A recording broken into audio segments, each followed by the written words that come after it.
Now, chancing their arm for the first time in 2008, it's time for John Clarke and Bryan Dawe climbing their own summit.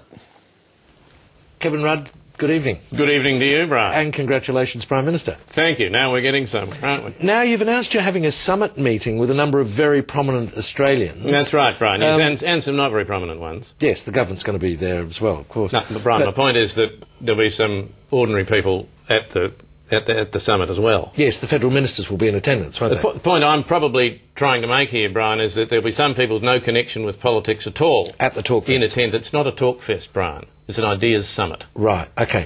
Mr. Rudd, hasn't the country, however, just voted for you on the basis of the ideas you put before the election? Yeah, well, exactly the case, Brian. But in this great adventure we're all collectively and severally about to embark upon, obviously we want to be properly equipped, Brian, and we can perhaps best do that by getting the best ideas in the country. Rather than your own?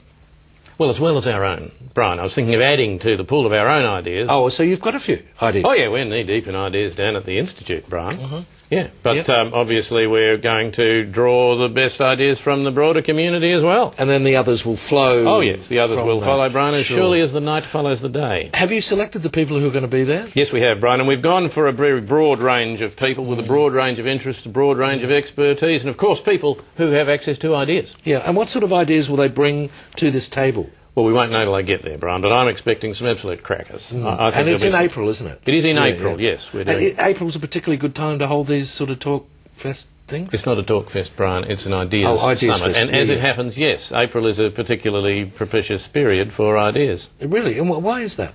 I don't know, Brian. It's a very interesting question. Well, will you bring that up? I will bring that up, Brian, yeah. Because I'd like to know. Yeah, no, well, perhaps we should kick off with that. And, yeah, that'd be good. That'd be really good. We should start with that. Yeah, and then move on to... something easier. Something a bit more difficult, yeah.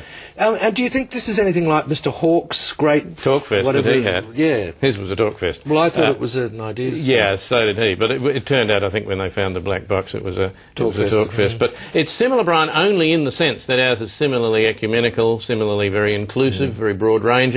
And it's not a talk fest, Brian, incidentally. It's an ideas summit. And you expect to come up with some ideas? At an ideas summit we would expect. Yes, Brian. As I say, I think there'll be some absolute crackers. Why? Well, because I know what some of the people are going to say. What are they going to say? They're going to say, Brian, that it's a mark of Australia's intellectual, cultural and national maturity that we're having an ideas summit at all. And where are they going to say all this? This is the talk fest, Brian, in April. Mr Rudd, thanks for your time. I'll get you a couple of tickets.